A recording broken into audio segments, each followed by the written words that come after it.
ফটাস এবং শিখা একদম গুলির গতিতে ওইখানে থাকা সমস্ত জিনদেরকে একে একে মেরে তাদের মুখ ভেঙে সেখানে মেরে ফেলল। খানিকক্ষণ বাদে তারা অদৃশ্য হয়ে গেল। যে সমস্ত কালো জিন আছে তাদের মারা মাত্রই তারা সেখান থেকে অদৃশ্য হয়ে যায় এবং তারা ছাই হয়ে বাতাসের সঙ্গে মিলিয়ে যায়। এটাই তাদের মৃত্যুর শেষ পরিণতি। ফটাস তখন বলল, যাক, এগুলোকে আর ঠিকানায় পৌঁছাতে হবে না, এগুলো মরে এমনিতেই সরে গিয়েছে, এবার যেতে হবে ভেতরের দিকে। তাড়াতাড়ি করে তারা খুব আস্তে করে গাছের আড়াল দিয়ে ভেতরে ঢুকে গেল। এইগুলোর ভেতরে মহলের আশেপাশে যেসব গাছ আছে সেইগুলো স্বাভাবিক গাছ। সেই গাছের আড়াল দিয়ে তারা ভেতরে ঢুকে গেল। খানিকক্ষণ বাদে দেখলো ভেতর থেকে একজন সেনা আর কয়েকজন তার সঙ্গে আসছে। মাহাদি এবং ফটাস গাছের উপর উঠে গেল। শিখা তখন সেখানে দাঁড়িয়ে আছে, কারণ শিখাকে দেখা যায় না, আর সে যে কোনো সময় যে কোনো কিছু রূপ ধারণ করতে পারে। সে তখন ওইখানে দাঁড়িয়ে থেকে একটা অন্য প্রাণীর রূপ ধারণ করে সেখানে দাঁড়িয়ে রইল, কিন্তু সেই সেনাগুলো সেটা খেয়াল করলো না। তারা একটা প্রাণীর রূপ ধারণ করে বাড়ির ভিতরে ঢুকে গেল। শিখার এরকম পরিবেশ দেখে ফটাস এবং সেই সঙ্গে মাহাদিও অন্য প্রাণীর রূপ ধারণ করলো। তারা এক এক করে সেই বিল্ডিংয়ের বারান্দা পর্যন্ত পৌঁছে গেল। বেশ খানিকক্ষণ পর একজন সেনা এসে সেখানে থাকা সেই বিড়ালটি, যেটা কিনা শিখা, তাকে কোলে তুলে নিল। সেই সেনাটি বলল, বাহ, খুব সুন্দর তো। শিখাকে সে দেখে চিনতে পারেনি, কারণ শিখা অন্যান্য সমস্ত জিনদের থেকে আলাদা এবং তাকে না চেনাটাই স্বাভাবিক বিষয় এবং অন্যরকম বিষয়। শিখা তখন সেই মেয়েটির, মানে যে মেয়ে জিনটি তাকে ধরেছে, তার কাছে এগিয়ে গিয়ে তাকে কামড় দিয়ে নিচে নেমে গেল, কারণ শিখা তো তার কোলে থাকবে না। জিনটি তখন তার পেছন পেছন আসতে শুরু করলো। তারপর খানিকক্ষণ দূরে এসে শিখা একটা দেয়ালের রূপ ধারণ করলো এবং দেয়াল হয়ে সেটার সঙ্গে এঁটে গেল। ওদিকে বাকি দুইজন তারাও চুপ করে এক জায়গায় হা হয়ে দাঁড়িয়ে আছে, কারণ তারা তো আর শিখার মতো দেয়ালের সঙ্গে সেটে যেতে পারবে না। তারা তার পেছন পেছন আসতে শুরু করলো এবং এক পর্যায়ে কয়েকটা জিনের সামনাসামনি হয়ে গেল। ঠিক সেই মুহূর্তে সেই জিনগুলো মাহাদি এবং ফটাসকে চিনে ফেললো। তারা খুব শীঘ্রই সেই মানুষের রূপ, মানে জিনের রূপে ফিরে এসে তাদের ধরে ঘাড় মটকে ফেললো। ওই পুরো শাড়িতে তখন কোনো সেনা ছিল না। বিশাল আকৃতির এক মহল। এই মহলের এই পাশ থেকে ওই পাশে যেতেই প্রায় 2-3 মিনিট সময় লাগবে, এত বড় মহল। এবং সেই মহলের ভেতরে কত না জানি রুম রয়েছে, আর তার ভিতরে মেফোর রুম কোনটা সেটা তাদেরকে খুঁজে বের করতে হবে। আর সবার আগে খুঁজে বের করতে হবে হচ্ছে ওমর এবং ইকবালের রুম কোনটা, সেটা খুঁজে বের করতে পারলে হয়তো সেরা কোনো কিছু খুঁজে বের করতে পারবে না। তারা মহলের ভেতরে হাঁটতে শুরু করলো। তাদের সেনা শুধুমাত্র সামনে আসছে আর তারা তাদেরকে মেরে ওইখান থেকে গায়েব করে দিচ্ছে। তাছাড়া তার কোনো উপায় নেই। এই মহল জুড়েই সব জায়গায় শুধুমাত্র নানান সেনা দিয়ে ভর্তি। তারা তিনজনে একত্রে একটু একটু করে এগিয়ে গেল সেই সুড়ঙ্গের পথ ধরে, মানে সেই মহলের পাশের সেই বড় পথ ধরে। তাদেরকে ওপরে যাওয়ার সিঁড়ি পথ খুঁজতে বের করতে হবে। একটু দূরে যেতেই শিখা দেখলো ওপরের দিকে একটা সিঁড়ি চলে গিয়েছে। শিখা সকলকে সিগন্যাল দিল এবং তারা সেই সিঁড়ির কাছে গিয়ে দাঁড়িয়ে রইল, কারণ ওপরে অসংখ্য সেনা দাঁড়িয়ে আছে। এই সেনাদেরকে মারতে গেলে তারা নিশ্চয়ই ধরা পড়ে যাবে। আসসালামু আলাইকুম বন্ধুরা, সকলে কেমন আছেন? স্বাগত জানাচ্ছি জিনের দুনিয়া সিজন 5 এপিসোড নাম্বার 18-তে। আশা করি আপনারা এতদিন পর্যন্ত আমাদের গল্পগুলো বেশ এনজয় করেছেন। আজকের পর্বে আপনাদের সকলকে স্বাগত জানাচ্ছি। প্রতিদিনকার মতো কণ্ঠে আমি আরজি ইমরান আপনাদের সঙ্গে আছি এবং আপনারা দেখছেন দ্য মেগা বক্স। মেগা বক্সের গল্পগুলো কেমন লাগে কমেন্ট করে জানাতে ভুলবেন না। সেই সঙ্গে জিনের দুনিয়াতে অবশ্যই বেশি বেশি করে কমেন্ট করবেন। তাহলে চলুন বেশি কথা বাড়াবো না, আমরা সরাসরি চলে যাব জিনের দুনিয়া সিজন 5 এপিসোড নাম্বার 18-তে। ইউসুফ অনেক কষ্ট করে এই জঙ্গল ভেদ করে ভেতর পর্যন্ত এসেছে, কারণ সে যে পরিস্থিতির মধ্যে দিয়ে ছিল গাছগুলো তারে আর মাত্র একটুর জন্য ধরতে পারেনি। ধরতে পারলে তাকে ওই সমস্ত শক্তিশালী জিনদের মতো চিবিয়ে খেত।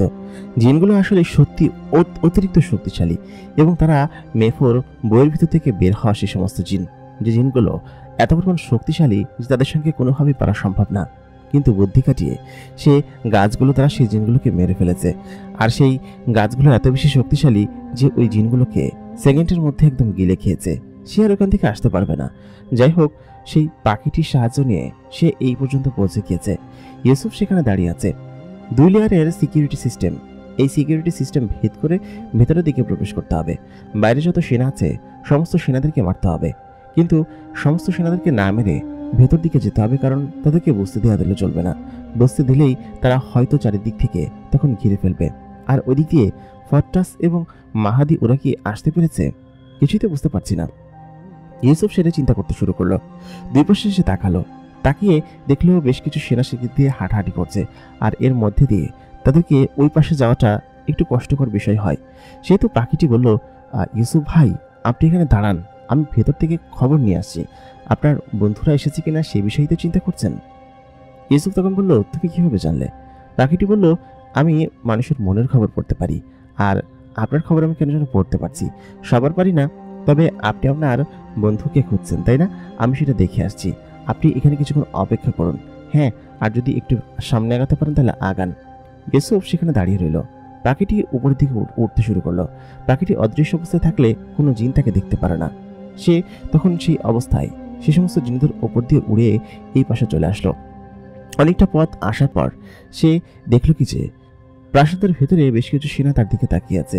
সে দেখতে পাচ্ছে কিনা বোঝা যাচ্ছে না, তবে পাখিটি ভয় আর গেল না। তখন সে চিন্তা করলো যে তার বন্ধুরা এসেছে কিনা সেটা খুঁজে বের করবো কিভাবে। খুঁজে বের করার কোনো উপায় নেই, কারণ পুরো মহল কি তারা সার্চ করবে নাকি? আর আসলেও কি না আসলেও কি, ইউসুফকে একাই লড়াই করতে হবে। সে তখন ইউসুফকে ইশারা দিল। অনেক দূর থেকে ইউসুফ দেখলো পাখিটি তাকে ইশারা দিচ্ছে। পাখিটি একটা অন্য পশুর রূপ ধারণ করে সেখানে দাঁড়িয়ে রইল। তারপর বেশ খানিক্ষণ পর সে যখন সেই সেনাদের কাছে আসলো, সেনাদের দৃষ্টি আকর্ষণ করার জন্য পাখিটি তখন সেই সেনাদের দিকে হাত নাড়াতে শুরু করলো। তাদের মধ্যে একজন সেনা দেখে পাখিটির কাছে আসলো। সেটা আসলে পাখি ছিল না, একটা সুন্দর দেখতে প্রাণী ছিল। সেই প্রাণীটিকে ওদেরকে লোভ দেখিয়ে কাছে টানছিল। বেশ খানিক্ষণ পর সেখান থেকে 4-5 জন সেনা সরে গেল, আর অন্যান্য সেনারা সকলে ওইদিকেই তাকিয়েছিল। এর মধ্যে ইউসুফ এত দ্রুত গতিতে ওই পাশ দিয়ে বেরিয়ে গেল শাই করে যে কেউ টেরই পেল না। আচমকা একজন পেছনের দিকে তাকালো, কিন্তু আশেপাশে কাউকে দেখতে পেল না। সে আবার ওই প্রাণীটির দিকে দেখতে শুরু করলো। প্রাণীটি তার দিকে তাকিয়ে এক ধরনের বৈষম্য তৈরি করছিল, একদম ভ্রম তৈরি করছিল। বেশ খানিক্ষণ পর ইউসুফ যখন জায়গা মতো পৌঁছে গিয়েছে একদম মহলের দোরগোড়া পর্যন্ত, তখন প্রাণীটি ওইখান থেকে দৌড় মারলো এবং দৌড় মেরে একটু আড়ালে এসেই গায়েব হয়ে গেল। ওরা সকলে দেখে বলল, কি ব্যাপার, কোথায় গেল? একজন সেনা হাতে তার অস্ত্র, সে বলল কি যে এটা আমাজন জঙ্গল ভাই, এখানে এই রহস্য শেষ নাই। কত ধরনের যে প্রাণী আছে, সম্ভবত জঙ্গলের কোনো প্রাণী প্রাসাদের ভিতর ঢুকে পড়েছিল, আর সেই হয়তো আমাদেরকে বোকা বানিয়েছে, হয়তো আবার জঙ্গলে চলে গিয়েছে। চিন্তা করিস না, আবার দেখা হবে কোনো না কোনো সময়। পাখিটি ওই পাশ দিয়ে ঘুরে এসে মহলের একদম গোড়ায় এসে ইউসুফকে বলল, ইউসুফ ভাই, এদিক দিয়ে উঠবেন কিভাবে? এটা তো অনেক খাড়া একটা রাস্তা, আর অন্য কোনো দিক দিয়ে যাওয়ার কোনো রাস্তা নেই। আমরা সম্ভবত বিল্ডিং এর পেছন সাইড দিয়ে চলে এসেছি। ইউসুফ বলল যে হ্যাঁ, এদিক দিয়ে ওঠার অভিজ্ঞতা আমার আছে, চলো উপরে চলো। ইউসুফ তখন সামান্য একটু উপরে উঠতে শুরু করলো এবং একটা জানলার কাছে গিয়ে দাঁড়ালো। সেখানে দেখলো একটা জিন অন্য একটা মেয়ে জিনের সঙ্গে বিছানার উপর শুয়ে আছে, এবং ইউসুফ সেই জানালা দিয়ে সেই ঘরের ভিতরে ঢুকলো। ঢোকার সঙ্গে সঙ্গে এই মেয়ে জিনটা তার কাপড় চোপড় ঠিক করে নিল, আর ছেলে জিনটা উঠে দাঁড়িয়ে বলল কি যে, এই তুমি কে এবং এদিক দিয়ে কিভাবে ঢুকলে? সেই মুহূর্তে ইউসুফ তাকে এমন এক চাটি মারল যে সে সঙ্গে সঙ্গে নিচে পড়ে গেল এবং পড়ে গিয়ে বলল কি যে, কি আপনি ভাই? তখন ইউসুফ বলল কি যে, আমি ইউসুফ, তোদের মেফোর ঘর কোনটা সেটা দেখিয়ে দে, না হলে কিন্তু তোর খবর আছে। সেই জিনটি বলল কি যে, মেফোর ঘর কোনটা সেটা আমি জানি না। সঙ্গে সঙ্গে আরেকটা থাপড় মারল। থাপড় মারার সঙ্গে সঙ্গে সে নিচের দিকে লুটিয়ে পড়ল এবং বলল কি যে আচ্ছা ঠিক আছে, আমি বলছি, আমার সঙ্গে চলুন। তাই বলে সে নিচের দিকে যেতে শুরু করলো। সেখান থেকে রুম থেকে বেরিয়ে বাইরে যেতেই দেখল কি যে সেখানে অনেক ধরনের সেনারা উপস্থিত রয়েছে। ওই জিনটি তখন ইশারা দিয়ে কোনো কিছু একটা সেই সেনাদেরকে বলতে শুরু করলো। জিনগুলো শুরু তো বুঝছিল না, কিন্তু একটু দূরে যেতেই সঙ্গে সঙ্গে বুঝে ফেললো যে আমি সেই যারা আশায় সকলে অপেক্ষা করে আছে। সকলে তখন সামনে এবং পেছন দিক দিয়ে ইউসুফকে ঘিরে ফেললো। ইউসুফ তখন বুঝতে পারলো এই শয়তান জিনটা তার সঙ্গে বিশ্বাসঘাতকতা করেছে এবং তাকে বলে দিয়েছে যে সে এখানের লড়াই করার জন্য এসেছে। ইউসুফ তখন কি করবে কিছু ভেবে উঠতে পারছে না। এখান থেকে কোনো সেনাদেরকে বাইরে বের করতে দিলে চলবে না। ইউসুফ একপাশে সেনাদেরকে খুব দ্রুত গতিতে একদম মাটিতে পতিত করে ফেললো এবং মেরেই ফেললো। কিছু সেনা পেছন দিক থেকে পালানোর চেষ্টা করছে, কারণ ওই সমস্ত সেনারা জানে যে অন্য আরো অনেক বেশি সেনার দরকার পড়বে, কারণ ইউসুফের সঙ্গে এই কয়েকটা সেনা দিয়ে তারা কোনোভাবে পারবে না। সে সঙ্গে সঙ্গেই ওইখানে গেল এবং ওইখানে গিয়ে দ্রুত সেনাদেরকে মারতে শুরু করলো এবং একে একে একটা সেনা প্রায় অন্য সেনার দিকে ধরেই ফেলবে। ঠিক সেই মুহূর্তে ইউসুফ তার মুখ চেপে ধরে একটা আড়ালে নিয়ে আসলো। আড়ালে এনে তাকে মেরে ফেলল। এই পাশে সেনাঘাটিতে সে প্রায় জানিয়েই ফেলেছিল। সেনাঘাটির একজন এদিকে তাকিয়ে দেখল কি যে কই এই পাশে তো কেউই নেই, শুধু শুধু হয়তো কোনো শব্দ হয়েছে। সেনাঘাটির ওই সেনাটা সেটাই মনে করতে শুরু করলো। ইউসুফের এখন একটাই চিন্তা, তাকে খুঁজে বের করতে হবে এই জঙ্গলের ভিতরে এবং এই প্রাসাদের ভিতরে মেফোর ঘর কোনটা। মেফো অনেক শক্তিশালী একটা জিন এবং তাকে খুঁজে বের করতে হবে। ইউসুফ সেই পাখিটির সঙ্গে সামনে যেতে শুরু করলো। পাখিটি বলল, ভাই আমি বলছি আমার পেছন পেছন আসো, আমি উড়ে দেখছি যে এই গলি ফাঁকা আছে কিনা, আর কোনো জিন আসছে কিনা। পাখিটি বলতে বলতে সেই গলি দিয়ে যাচ্ছিল। ঠিক সেই মুহূর্তে ওই পাশ থেকে একটা জিন আসতে শুরু করলো। পাখিটি বগর বগর করেই যাচ্ছে, সে কথা বলেই যাচ্ছে ইউসুফের সঙ্গে। ইউসুফ সঙ্গে সঙ্গে পাখিটির মুখ চেপে ধরে একদম উপরে উঠে গেল। উপরে উঠে দেয়ালের সঙ্গে সেটে আছে, কারণ জিনগুলো যদি কোনোভাবে দেখে ফেলে ওদেরকে, কারণ সমস্ত সেনারা টের পেয়ে গেলে সকলের সঙ্গে যুদ্ধ করতে হবে। ইউসুফ সেটা চিন্তা করেই লুকিয়ে লুকিয়ে সমস্ত জায়গায় যাচ্ছে। বেশ খানিক্ষণ পর সেখান থেকে সেনারা নেমে গেল। পাখিটি বলল কি যে, ভাই আমি একদমই টের পাইনি, সত্যি কথা? ইউসুফ বলল, একদম কথা কম বলে অদৃশ্য হয়ে সামনে দিকে যাবে, যাতে করে কেউ দেখলেও বুঝতে না পারে যে তুমি এখানে আছো। দেখছো না যে আমি কত সাবধানতার সঙ্গে এগোচ্ছি? আমাকে যেভাবে হোক মেফো আর সবার আগে ওমর এবং আমার বাবার রুম খুঁজতে হবে, তা না হলে বিপত্তি আছে। কারণ এই জায়গাটা কি পরিমাণ ভয়ঙ্কর সেটা তো দেখেছই। আমি ভয় পাচ্ছি না ওদের সঙ্গে যুদ্ধ করতে, কিন্তু আমি বুদ্ধির সঙ্গে লড়াই করার চেষ্টা করছি। আগে আমার ওমর এবং আমার বাবার রুম খুঁজতে হবে, ঠিক আছে?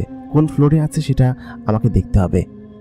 তাই বলে পাখিটি বলে, আচ্ছা ঠিক আছে ভাই, আমি খুঁজছি, তুমি আমার পেছন পেছন আসো। পাখিটি তাই বলে ওকে পেছন পেছন আসতে বলল। তারা সেই গলি দিয়ে সামনের দিকে এগিয়ে যাচ্ছে। মহলের একদম নিচের একটা কক্ষ। সেই নিচের কক্ষের ভিতরে মেফো বসে আছে ধ্যানরত অবস্থায়।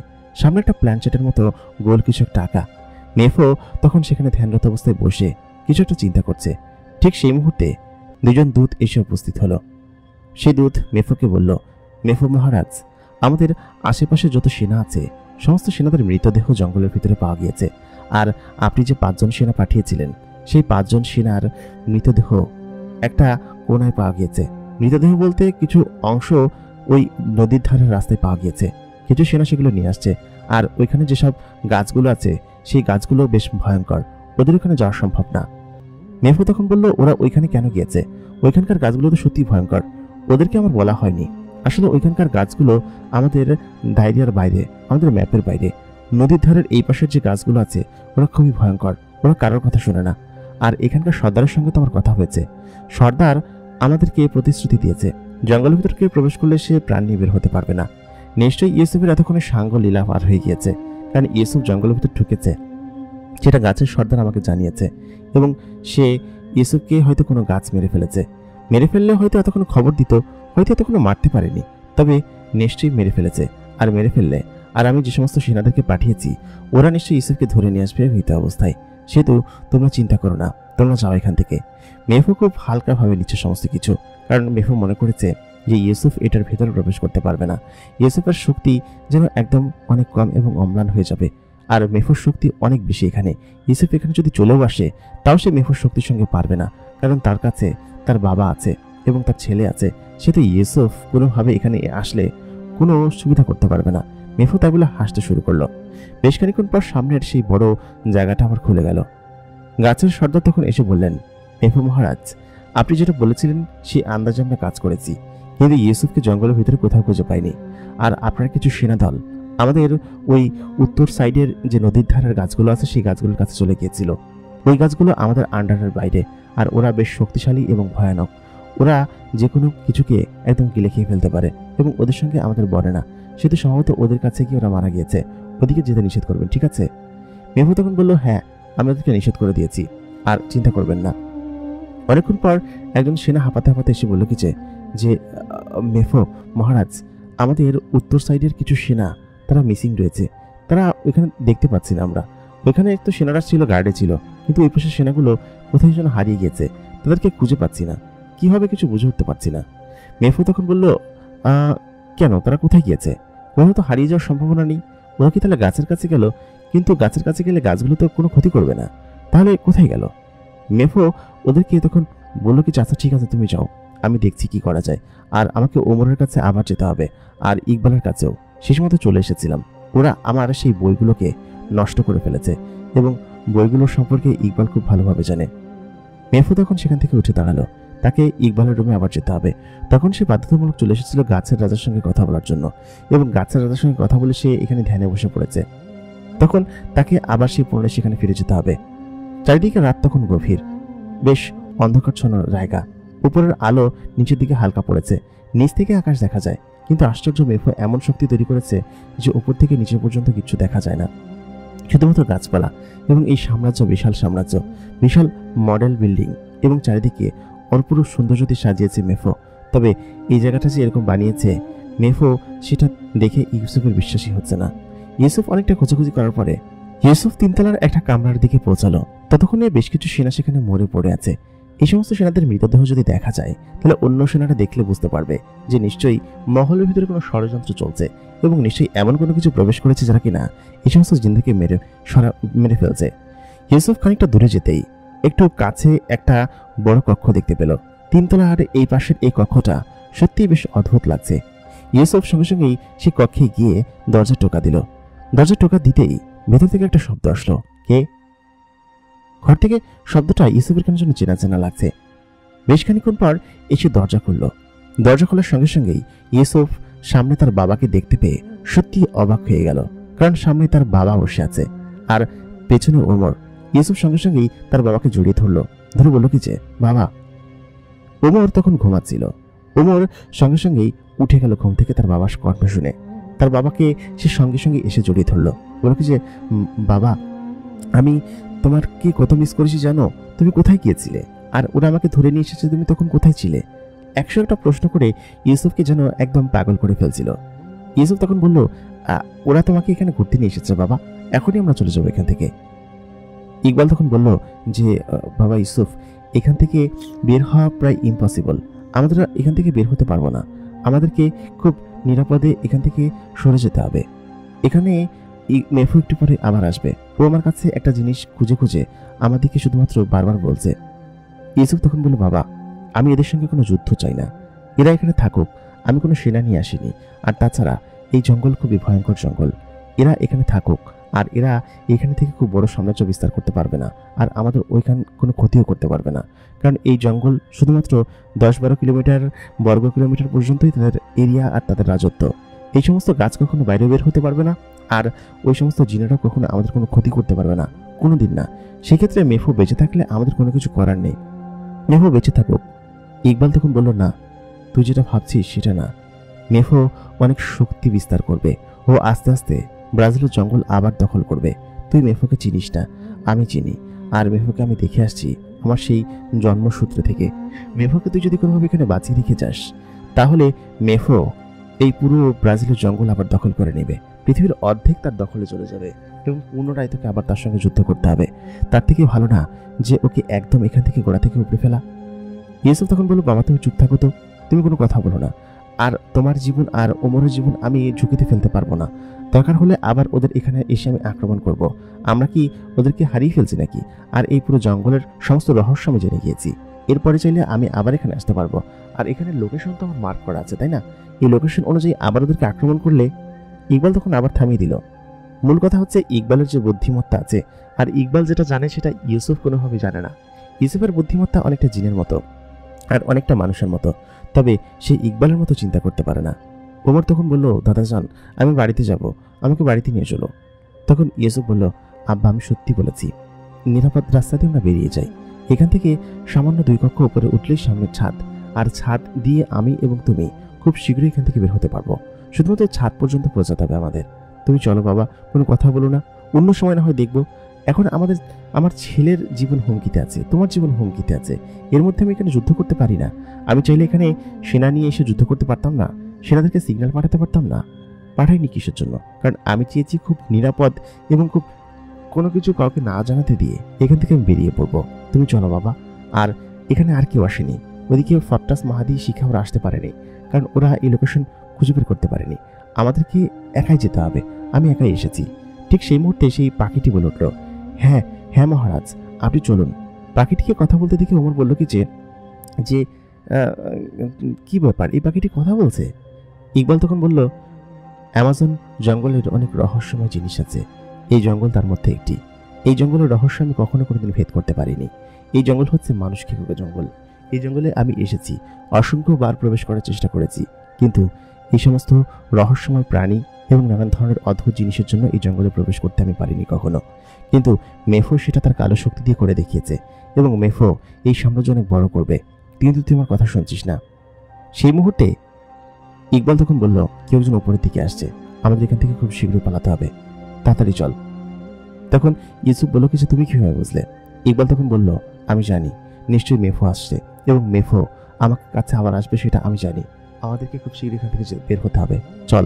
ইউসুফ তখন ইকবালকে বলল, বাবা তাড়াতাড়ি চলো।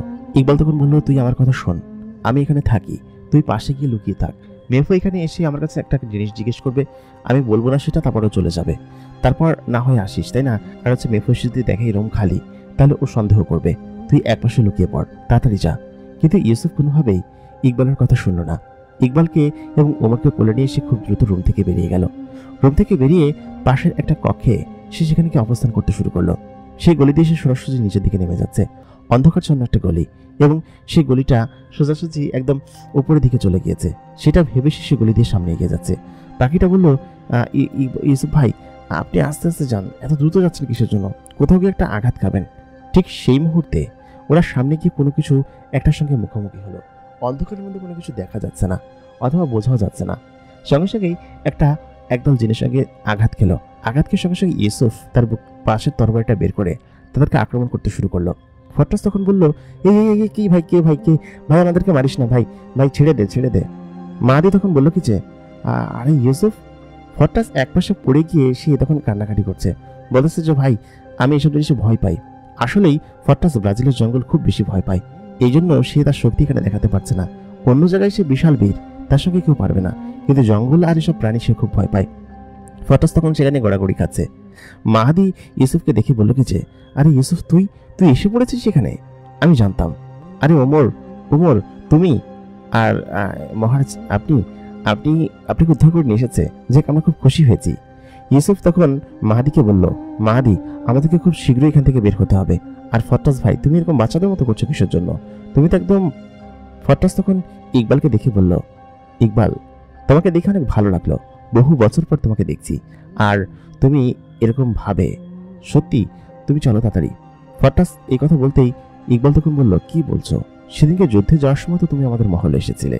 ফট্টাস তখন বলল, ও তাই নাকি, ভুলে গিয়েছি। আচ্ছা ঠিক আছে, চলো এখান থেকে, আমাদেরকে খুব শীঘ্রই এখান থেকে বের হতে হবে, তাড়াতাড়ি চলো।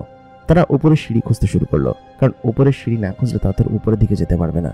কোনোভাবেই এই বিল্ডিং এর রহস্য খুঁজে বের করাটা খুব জটিল। ওরা তখন বলল, ভাই, আমরা নিচতলা থেকে এই পর্যন্ত কিভাবে এসেছি জানি না, শুধুমাত্র ঘুরেই যাচ্ছি। এই বিল্ডিং এর রহস্য কোনো কিছু বুঝতে পারছি না। বিল্ডিংটা বেশ অদ্ভুত, আমরা নিচে অথবা উপরে যে কোনো একটা জায়গায় তো যেতে হবে। সঙ্গে সঙ্গে শিখা বলল কি যে, তোমরা কথা বলো না, আমার পেছন পেছন আসো। শিখা অন্যান্য সকল জিনদের থেকে বেশি অ্যাডভান্স এবং অন্য রকমের জিন। শিখা তখন তার পেছন পেছন যেতে বলল। অনেকটা পথ এগিয়ে গিয়ে তারা সামনের দিকে চলে গেল এবং কোনোভাবেই উপরের রাস্তা খুঁজে পাচ্ছে না। মেফো উপর দিয়ে সেই কক্ষের কাছাকাছি আসলো। কাছাকাছি এসে দুজন দূতকে বলল কি যে, শোনো, তোমরা আশেপাশের জঙ্গলে ভালো মতো খোঁজ লাগাও, ওরা কোথায় আছে সেটা আমাদেরকে জানতেই হবে। তখন মেফো একটু সামনে এসে যখন দেখলো যে ঘরের দরজা খোলা, ঘরের দরজা তো বাইরে থেকে ছাড়া খোলার কোনো সম্ভব নয়। আর এখানে যে দুজন রক্ষী ছিল, রক্ষী দুজন কোথায় গেল?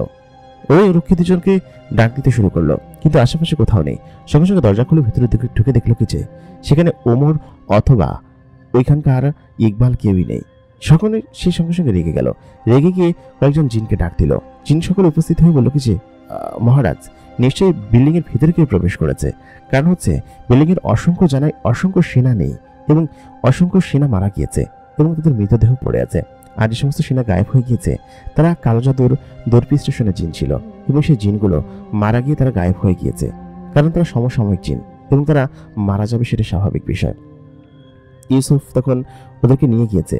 এটা সঙ্গে সঙ্গে মেফো টের পেয়ে গেল, কারণ এই কাজ ইউসুফ ছাড়া আর কেউ করতে পারে না। তার মানে ইউসুফ জঙ্গল ভেদ করে এটার ভিতর ঢুকে পড়েছে। মেফো তখন সমস্ত জঙ্গল জুড়ে যেসব জিনদেরকে পাঠিয়েছিল সে সমস্ত জিনদেরকে তলব করলো, বলল, ইউসুফ এখানে চলে এসেছে, তোমরা খুব শীঘ্রই এখানে এসে উপস্থিত হও। মেফো তখন চারিদিকে সিকিউরিটি আরো বেশি বাড়িয়ে দিল, ওরা কোনোভাবে এখান থেকে বের হতে পারবে না। মেফো রেগে গিয়ে খুব জোরে একটা চিৎকার করে বসলো। সমস্ত জঙ্গলকে জানিয়ে দেওয়া হয়েছে জঙ্গলের ভিতর দিয়ে কোনোভাবে যেন কোনো জিন বের না হতে পারে, আর উপরের রাস্তা বন্ধ করে দেওয়া হয়েছে। ইউসুফ এবং সকলে যাক ফাইনালি ছাদের রাস্তা খুঁজে পেয়েছে। ছাদে একদম উপরে উঠে আসলো। ঠিক সেই মুহূর্তে তারা দেখলো যে উপরের রাস্তাটার মধ্যে এক ধরনের নীল আলো জ্বলছে। তার মানে মাহাদি বলল যে আমাদের যাওয়ার রাস্তা বন্ধ হয়ে গেছে। এতক্ষণ মেফো নিশ্চয়ই টের পেয়ে গিয়েছে এবং টের পেয়ে এমনটা করেছে। সেই মুহূর্তে ইউসুফ খেয়াল করলো চারিদিক থেকে অসংখ্য জিন তাদের দিকে এগিয়ে আসছে এবং তাদেরকে ঘিরে ফেলেছে। বেশ খানিকক্ষণ পর অনেক জিন যখন তাদেরকে ঘিরে ফেললো, অল্প কিছুক্ষণ পর সেখানে এসে মেফো উপস্থিত হলো। মেফো তার বিশাল আকৃতির ডানার ভিতরে দাও দাও করে আগুন জ্বলছে, এক ধরনের লাভা। তার শরীরে বিশাল আকৃতির পাথরের শরীর, আর মনে হচ্ছে যে লাভা পুড়ে তার শরীর তৈরি হয়েছে। বুকের ভিতরে জলজল করছে সেই বইটি, আর তার বিশাল আকৃতির শিং আর চেহারার মধ্যে ভয়ঙ্কর সেই দৈত্য জিনের মতো এক ধরনের চেহারা। সে সেটাকে যেন এক অন্যরকম ভাবে প্রদর্শন করলো। মেফো সেটা দেখে ইউসুফ, মাহাদি এবং সকলকে একসঙ্গে দেখিয়ে তখন হেসে ফেলল।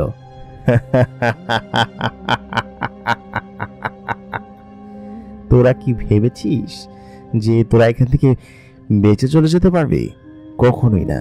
আর ইউসুফ, তুই কি ভেবেছিলি যে তোকে আমি এখানে এত সহজে প্রবেশ করতে দিব?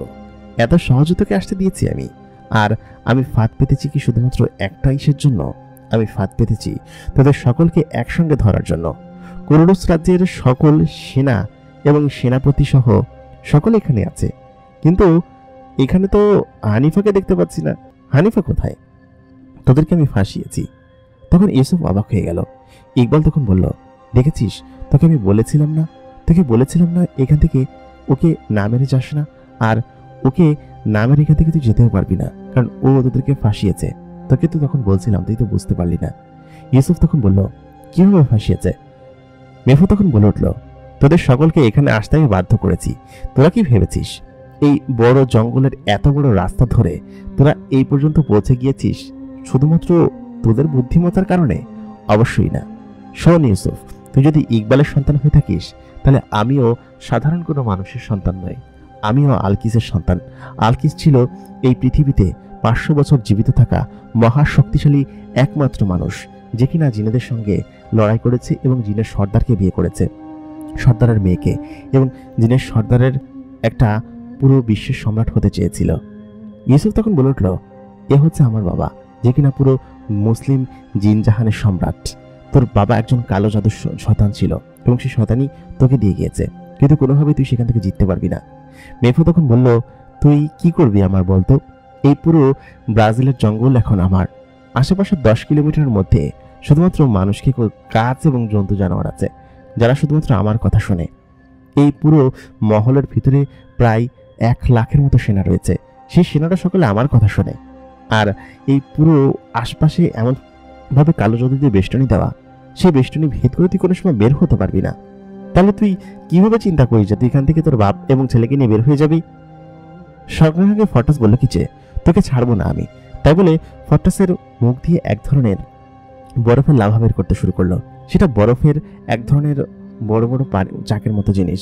সেটা মেফোর গায়ে গিয়ে লাগতেই মেফো হেসে উঠল। এই সামান্য বরফের টুকরো দিয়ে আমাকে মারতে এসেছিস? কোনোভাবে পারবি না ফটাস, তোর শক্তি এখানে কাজ করে না, আমি খুব ভালোভাবে জানি। আর তোর ড্রাগন, সে বেচারা বাইরে বসে আছে। ড্রাগন ছাড়া তুই কিছুই না ফটাস, বরঞ্চ তোর জীবন নিয়ে তুই এখানে ছিনিমিনি খেলতে এসেছিস। তুই ওই অঞ্চলে কি করেছিলি সেটা আমরা জানি, কিন্তু এই ব্রাজিলের অঞ্চলে তুই ভয় পাস এবং এখানে তুই কখনো আসিস না। তোর কীর্তিকলাপ আমি দেখেছি জঙ্গলের ভিতরে, আমার দূতরা এসে খবর দিয়েছে। তোর মতো ফানি ফেলো এই জঙ্গলে কোথাও দ্বিতীয়টা নেই। তুই যেসব কাজ করেছিস, তোর ড্রাগন ছাড়া তুই কিছুই না। সত্যি ইউসুফ, তোকে এই পর্যন্ত এনে ফাঁসানো আমার সত্যি অনেক কষ্ট হয়েছে, তোকে জালের ভিতরে ফাঁসানো। ইউসুফ তখন সত্যি সত্যি বুঝে ফেলল সে একটা জালের ভিতরে ফেসে গিয়েছে এবং মেফো তাকে ফাঁসিয়েছে। সেই মুহূর্তে সমস্ত জিনেরা এসে ওদেরকে ধরে ফেলল। ইউসুফকে একটা জিন আড়মোড়া করে পেছনে বেঁধে ফেলল এবং ওদিকে মাহাদিকে এবং শিখাকে, ফট্টাসকে সকলে বেঁধে সেখানে দাঁড় করানো হলো এবং ছাদের ওপরেই তখন এসে মেফো দাঁড়ালো। মেফো বলল কি যে তোদের সকলকে একসঙ্গে মারতে এখন খুব ভালো লাগবে, তবে ওমরকে বাঁচছি না, ওমরকে আমার সঙ্গেই রাখবো। ওমরকে মারবো না আমি, ওমরকে আমি আমার মতো করে তৈরি করব, কারণ ওমরের মধ্যে আমি এক মহাশক্তি দেখেছি, যে মহাশক্তি আমাকে পরবর্তীতে ওকে দ্বারা এই পুরো বিশ্ব শাসন করতে সাহায্য করবে। আর ওমর কোনো দিনই আমার কোনো ক্ষতি করতে পারবে না, আমার গোলাম হয়েও কাটিয়ে দিবে। সঙ্গে সঙ্গেই ইকবাল বলল কি যে তোকে তোকে একদম মেরে ফেলবো, তুই আমাদেরকে ছেড়ে দে, আর যাই করিস আমাদেরকে মেরে ফেল, কিন্তু ওমরকে ছেড়ে দে, ওকে ওর প্রাসাদে ফিরে যেতে দে। মেহফু তখন বললো হ্যাঁ হ্যাঁ হ্যাঁ, আমি প্রাসাদে ফিরে যাবো না তো, অবশ্যই যাবো প্রাসাদে ফিরে, এবং সেখানে গিয়ে আমি রাজত্ব করব। আমি তোর পুত্রবধূকে বিয়ে করব, মায়াকে, তারপর তার সঙ্গে আমার সবকিছু হবে, আমাদের সন্তান হবে, সেই হচ্ছে গিয়ে উত্তরাধিকারী হবে। আর ওমরকে একথা বলতেই ইউসুফ তখন রেগে গিয়ে মেহফুকে একটা আঘাত করতে চাইল, কিন্তু সেনারা তখন তাকে আটকে ফেলল। তখন ইউসুফ সেনাদেরকে বলল যে ছেড়ে দে, তোদেরকে একদম সহজ মৃত্যু দিব, আমাকে ছেড়ে দে। সেনারা তখন হাসতে শুরু করলো, সমস্ত সেনারা হাসছে, তাদের আশেপাশে পুরো বর্ডার এবং সমস্ত জায়গায় অসংখ্য সেনারা সেখানে ঘিরে আছে, কিন্তু ইউসুফ নিরুপায় হয়ে কোনো কিছু করতে পারছে না। ইউসুফ কি করবে কিছু বুঝে উঠতে পারছে না। এই মুহূর্তে তারা এখান থেকে কিভাবে বের হবে সেটারই কোনো সুরাহা নেই। মেহফু তখন আমার বলতে শুরু করলো, শোন, তোদের সকলকে গাছ দ্বারা খাইয়ে ফেলবো, ওইটা কোনো চিন্তার বিষয় না। আর শোন, আমি ওমরকে নিয়ে এখান থেকে চলে যাচ্ছি, তোরা চল, ভেতরে চল। তাই বলে তাদেরকে একদম গাছের যে রাজা আছে, গাছের রাজার কাছে সেখানে তাদেরকে একদম সারি সারি করে বসালো। গাছের রাজা তাদেরকে পেছনে দাঁড়িয়ে আছে, গাছের রাজা তাদেরকে একদম গিলে খাবে। গাছের রাজা বলল, আহ, পৃথিবীতে এই বোধহয় প্রথম আমি এত গুরুত্বপূর্ণ ব্যক্তিবর্গকে খাবো। গাছের রাজাকে তখন ইউসুফ জিজ্ঞেস করলো, তোকে কত টাকা দিয়েছে বলতো? এই প্রকৃতির ক্ষতি করছিস, এই ব্রাজিল জঙ্গলের বদনাম করছিস শুধুমাত্র এই শয়তানটার জন্য, কত ক্ষমতা দিয়েছে তোকে তাই বল। শয়তান তখন বলল কি যে আমি গাছের রাজা, আমাকে কেউ কিনতে পারে না, আর এই অঞ্চলে আমি যেটা বলবো সেটাই হবে, ওরা আমাকে যত টাকাই দিক, যত কিছুই দিক, তাতে তোর কি? ইউসুফ তখন একটু বুদ্ধি করে বলল কি না, বল ওরা তোকে কত টাকা দিয়েছে এবং কি দিয়েছে। গাছের রাজা তখন বলল যে মেহফু আমাকে পুরো ব্রাজিলের জঙ্গলের উপর নিয়ন্ত্রণে নেওয়ার জন্য আমাকে বলেছে, এবং বলেছে আমি আজীবন এই পুরো ব্রাজিলের জঙ্গলের উপর আমার নিয়ন্ত্রণ থাকবে, এবং আমার এরিয়া তো মাত্র 10-12 কিলোমিটার জুড়ে, ও আমার এরিয়া ছড়াতে সাহায্য করবে, এবং ব্রাজিলের জঙ্গল হবে আমার, এবং এই জঙ্গল আমি নিয়ন্ত্রণ করব, সেই ওয়াদা আমাকে করেছে, এই জন্যই আমি এমনটা করছি। গাছের রাজা যে অবুদ্ধিমান সেটা আগে থেকেই ইকবাল বুঝতে পেরেছিল। ইকবাল তাকে নাড়াতে শুরু করলো, বলল কি তুই হবি এই পুরো জঙ্গলের রাজা। ততক্ষণে মেফো ওমরকে নিয়ে সেখান থেকে চলে গিয়েছে, ওদেরকে সেখানে গাছের সামনে বেঁধে রেখেছে, এবং গাছের রাজাকে বলেছে যে ওদেরকে খেয়ে ঢেকুর তোলো, আর বাকিটা আমি দেখব। ওদেরকে এমনভাবে বেঁধে রেখেছে, এবং সমস্ত সেনারা সেখানে আশেপাশে ওরকম আটকে অবস্থা রয়েছে যে মেফো সেটা থেকে হাসতে হাসতে সেখান থেকে ওমরকে কোলে নিয়ে বেরিয়ে গেছে। যাওয়ার সময় ওমর বলল যে বাবা বাবা আমি যাব না। তখন ইউসুফ বলল কি বাবা তুমি যাও, তুমি যাও, অন্তত পক্ষে এতে করে ইউসুফকে তো ওমরকে তো বাঁচানো যাবে। ইউসুফ সেটা ভেবেই তাকে যেতে দিয়েছিল। মেহু তাকে নিয়ে চলে গিয়েছে, আর গাছের রাজার সামনে খাবার হিসেবে সেখানে রেখে দিয়েছে। অসংখ্য প্রাণী তাদের হাড়গোড় এবং মাংস খাওয়ার জন্য অপেক্ষা করছে। ফরটাস তখন বলল, ভাই রে ভাই, এখানে মরার জন্য এসেছি, আমি যে কিসের জন্য তোমাদের সাহায্য করার জন্য জঙ্গলে এসেছিলাম।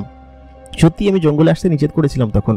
তোমার কি মনে হয় যে সেই সময় আমি এমনিই বাড়িতে বিশ্রাম নেওয়ার জন্য যেতে চাইছিলাম? তোমরা তো আমাকে যেতে দিলে না। আমি তো জানতাম যে জঙ্গলে এরকম অবস্থা হবে। তখনই ইকবাল বলল, ফরটাস, তোমার এরকম রূপ তো কখনো আমি আগে দেখিনি। এরকম হাসি হাসি করে কথা বলছো কিসের জন্য? তুমি মরতে যাচ্ছ, তার মধ্যে এরকম কথা বলছো তুমি? ফরটাস তখন বলল, ইকবাল ভাই, সত্যি আমার খুব ভয় লাগছে।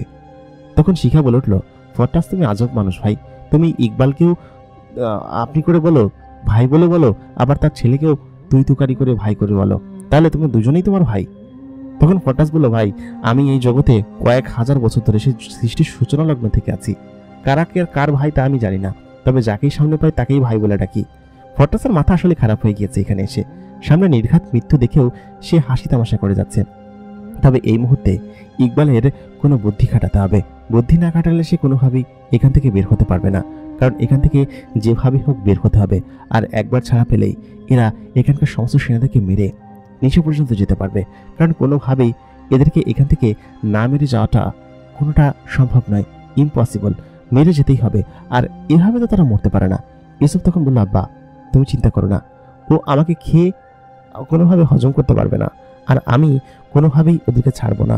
ফরটাস বলল, কি ততক্ষণ তো আমাকে খেয়ে ফেলবে, আমারে খেয়ে ফেললে তো তার কি লাভ হলো? কিছুই তো হলো না। তখন শিখা বলল, আরে ফট্টাস ভাই চুপ থাকো তো, ওদেরকে চিন্তা করতে দাও, ওরা নিশ্চয়ই কিছু একটা করবে। সকলকে আড়মোড়া করে বাঁধা রয়েছে এবং নড়াচড়া করতে পারছে না, একই সঙ্গে বেঁধে রেখেছে গোল করে। গাছটা তখন বলল কি যে আরেকটু কিছুক্ষণ অপেক্ষা করি, ভালো মুহূর্ত আসুক, তখন তোদেরকে একদম মজা করে খাবো। ঠিক সেই মুহূর্তে ইউসুফ দেখলো ওপর থেকে জ্যোৎস্নার আলো নিচের দিকে এসে পড়েছে। নিচের দিকে পড়তেই ইউসুফ খেয়াল করলো এই জ্যোৎস্নার আলোকে কাজে লাগিয়ে কোনো কিছু একটা করতে হবে। ইউসুফ তখন সেই জ্যোৎস্নার দিকে তার এবা একদম তাক করে ধরলো এবং সঙ্গে সঙ্গেই জ্যোৎস্নার সঙ্গে একটা যোগসূত্র তার এবার সঙ্গে লিঙ্কড হয়ে গেল। এবারটা নিজেতে মেহু ভুলে গিয়েছে, মনে করেছে যে তাকে খেয়ে ফেলবে, খেয়ে ফেললে কি হবে, আর এবার থেকে বহু শক্তিশালী জিনিস তার কাছে আছে, সে ওই এবার আর প্রয়োজন নেই। সেটি এবার নষ্ট হয়ে গেলেও কোনো কিছু করার নেই, আর মেফোতে একসঙ্গে দুইটা জিনিস নিতে পারবে না, আর ওই জিনিস কোনো কাজেরও না। মেফো দেখেছে ওই জিনিসকে বারবার চার্জ করতে হয়, ফালতু জিনিস, তার থেকে তার বাবার শক্তিশালী বইটাই অনেক বেশি কার্যকরী জিনিস, আর সেজন্য সে এটাকে না নিয়ে চলে গিয়েছে। সঙ্গে সঙ্গেই উপরের দিকে তাকিয়ে সে একটা অগ্নি রশ্মি চাঁদ থেকে নিতে শুরু করলো এবং চাঁদের আলো থেকে শক্তি নিতে শুরু করলো। ঠিক সেই মুহূর্তে ইউসুফের পেছনে থাকা সে বিশাল আকৃতির জাদুকরী রশ্মি খুলে গেল এবং সকলের রশ্মি খুলে গেল। মাহাদি তখন বলল সেই খুলে গিয়েছে, আর ফট্টাস তখন লাফ দিয়ে উঠলো। তখন ইকবাল বলল কি যাই চুপ থাকো, কোনো কথা বলো না, ওদেরকে বুঝতে দিও না যে আমাদের রশ্মি খুলে গিয়েছে, খুলে গেলেই ওরা টের পেয়ে যাবে এবং আমাদেরকে আটক করতে আসবে, এত কষ্ট করে আমরা আটক করেছি। তখন ফট্টাস বলল আচ্ছা ঠিক আছে ভাই। বেশ খানিক্ষণ পর যখন চাঁদের আলো সেখানে এসে উপস্থিত হলো, সেই বড় যে সিংহাসনওয়ালা গাছ ছিল সেই গাছের একটা শাখা আমাদের দিকে এগিয়ে আসতে লাগলো। ইউসুফ সেটা দেখছে, সত্যি বেশ ভয়ঙ্কর দৃশ্য। সেই গাছটির সঙ্গে সঙ্গেই শাখা নিচের দিকে দিয়ে ওদেরকে খাওয়ার জন্য তাদের মুখটা পেতেছে। এই রাজা গাছটির বিশাল শাখা রয়েছে এবং এই শাখা সম্পূর্ণ জঙ্গল জুড়ে সে ছড়িয়ে ছিটিয়ে যেতে পারে। অনেক বড় বড় বড় ডাল রয়েছে এবং শাখা প্রশাখা রয়েছে, এবং এই গাছটি এই পৃথিবীর বা এই জঙ্গলের সব থেকে বড় গাছ, এবং এই বড় গাছটা পুরো বিশ্বের উপর রাজত্ব করতে চায়। এরকম অবুদ্ধিমান গাছ আছে নাকি পৃথিবীতে? এটা বলে ইকবাল তখন গাছটিকে রাগাতে শুরু করলো, বলো কি যে তুই একটা অবুদ্ধিমান ফালতু গাছ। এটা বলার সঙ্গে সেই গাছটি রেগে গেল এবং রেগে গিয়ে সে তার সমস্ত শাখাগুলো এদিকে এগিয়ে নিয়ে আসলো। প্রায় অর্ধেকের বেশি শাখার দিকে এগিয়ে নিয়ে এসে তাদেরকে এক এক করে খেতে শুরু করলো। খাবার কিছুক্ষণ আগের মুহূর্তে ইউসুফ তখন সঙ্গে সঙ্গে তরবারি দিয়ে উপরের সমস্ত শাখাগুলো একদম কেটে ফেললো। কেটে ফেলার সঙ্গে সঙ্গেই সেগুলো পড়ে লাফাতে শুরু করলো। বৃদ্ধ গাছটি তখন চিৎকার চেঁচামেচি করতে শুরু করলো, বলল যে ওরে বাপরে বাপরে, কেটে ফেলেছে রে, একদম শেষ করে ফেলেছে, তোরা করলিটা কি? সঙ্গে সঙ্গে তারা আলাদা হয়ে গেল এবং ছত্রভঙ্গ হয়ে গেল এবং সেই সমস্ত শাখাকে আবার কোপ দিয়ে মেরে ফেলতে শুরু করলো। সমস্ত শাখাগুলোকে তারা কেটে ফেলেছে। ততক্ষণে ওইখানকার সমস্ত সেনারা টের পেয়ে গিয়েছে। টের পেয়ে সঙ্গে সঙ্গেই ওদের কাছে এসে পড়ল। কিন্তু ইউসুফ এখন এত পরিমাণ রেগে গিয়েছে, কারণ ওমর মেফোর হাতে বন্দী রয়েছে। যেভাবেই হোক তাকে উদ্ধার করতে হবে আর এখান থেকে বেরিয়ে যেতে হবে। মেফো যে সমস্ত কথা বলেছে সে সমস্ত কথার ঝাল ওর উপর থেকে তুলতে হবে। সে মেফোর কাছে যেভাবেই হোক যাবে এবং উপরে থাকা প্রায় কয়েক শত সেনাকে সে মুহূর্তের ভিতরে একদম মেরে ফেলল। ফট্টাস তাকে দেখে ভয় পেয়ে গেল, কারণ এরকম ভয়ঙ্কর রূপ সে কখনো দেখেনি। সে এই পর্যন্ত যুদ্ধ করেছে কিন্তু এই পরিমাণ রেগে কখনো যায়নি। ইকবাল তার ছেলের এরকম ভয়ঙ্কর এবং দুর্ধর্ষ রূপ দেখে চমকে গেল, কারণ আর কোনো সেনাদেরকে সে মারতে দিল না। একই চোটে প্রায় কয়েক শত সেনাকে সে একদম এই জায়গায় হত্যা করলো। তখন সে কাছে এগিয়ে আসলো, কাছে এগিয়ে এসে বলল, বাবা তুমি শিখার সঙ্গে থাকো, তুমি এখান থেকে কোথাও যাবে না, তুমি এখানেই কোনো একটা রুমের ভিতরে লুকিয়ে থাকো। ইকবাল তখন বলল, কখনোই না, আমি লুকানোর মতো মানুষ কখনোই ছিলাম না, আমি লড়াই করব। তাই বলে সে একটা তরবারি উঠিয়ে নিল এবং শিখার সঙ্গে সে নিচে চলে গেল মহলের। মাহাদি এবং ফট্টাসকে বলছে, ফট্টাস ভাই শোনো, তুমি ভয় পেও না, ভয় পাওয়ার কোনো কিছু নেই। মাহাদি এবং তুমি এই সোজা দিয়ে নিচের দিকে চলে যাও, আর আমি এদিক দিয়ে সমস্ত কিছু দেখছি। ইউসুফ যেন ভয়ঙ্কর রূপে রেগে গিয়েছে এবং সেই রাজা গাছ তখন আবার পেছন দিয়ে আরেকটা শাখা সেই দিকে নিয়ে আসলো।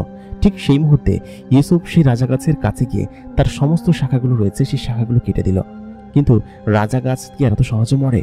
বেশ খানিক্ষণ পর তার ওই জায়গা দিয়ে আবার শাখা গজাতে শুরু করলো। রাজা গাছ ভয়ঙ্কর রূপে রেগে গিয়েছে, কারণ ইউসুফ তাকে যেভাবে আহত করেছে, কিন্তু অন্যান্য কোনো পাশ দিয়েই সে ভেতরে প্রবেশ করতে পারছে না। তার কালো জাদুর বহর শুধুমাত্র এই একটা জায়গা দিয়ে প্রবেশ করার কথা দিয়েছে, কিন্তু অন্য জায়গা দিয়ে কোনোভাবে মেফো ওর গাছের কোনো রাজত্ব প্রবেশ করতে দিবে না, কারণ মেফো জানে যে যেভাবেই হোক এদেরকে প্রতিরোধ করতে হবে, সেজন্য অন্যান্য সকল অঞ্চল বন্ধ করে রেখেছে, যাতে করে এই গাছের দলবল কোনোভাবে দিকে প্রবেশ করতে না পারে।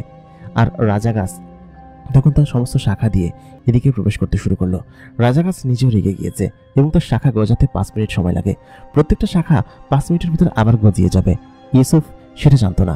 সে সঙ্গে সঙ্গে নিচের দিকে চলে গেল এবং আগুনের এবং ধুলোর গতিতে সামনে এগিয়ে সমস্ত জিনদেরকে এক একে হত্যা করতে শুরু করলো। একটা সামনে বিশাল রণক্ষেত্র, শুধুমাত্র সেনা আর সেনা। সমস্ত সেনারা ইউসুফকে ঘিরে ধরেছে, মাহাদিকে এবং ফরটাসকে ঘিরে ধরেছে।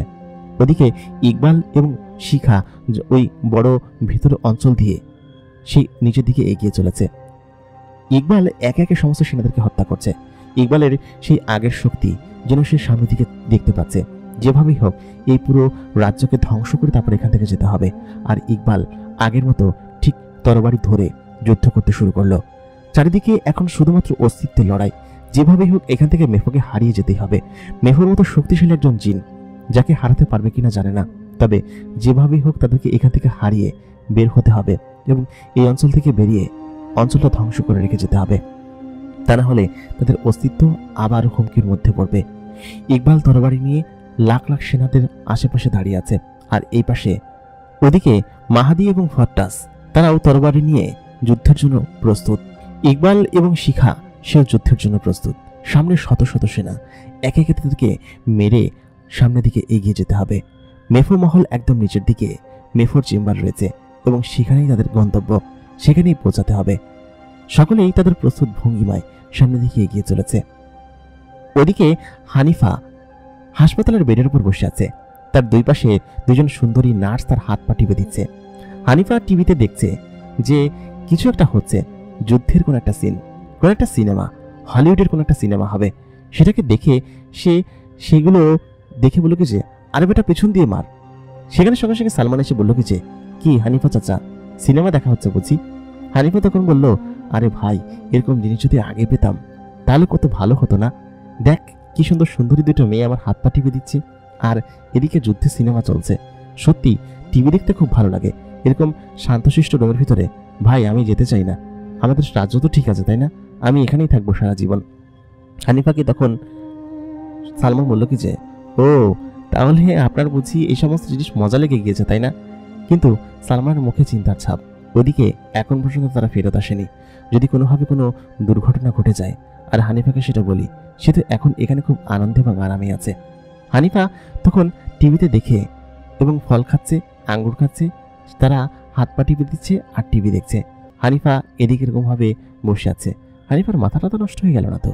নাকি সে অনেক বছর পর এরকম আনন্দ উল্লাস দেখে সত্যি বেশ আনন্দিত? প্রিয় দর্শক, জিনের দুনিয়া সিজন 5 এপিসোড নাম্বার 18 এখানেই শেষ। দেখতে দেখতে শেষ হয়ে গেল জিনের দুনিয়া সিজন 5। সিজন 6 খুব শীঘ্রই আসবে। তবে হ্যাঁ, সিজন 5 এখন পর্যন্ত শেষ হয়নি, আরেকটা এপিসোড আছে, আগামীকালকে আসবে অন্তিম পর্ব।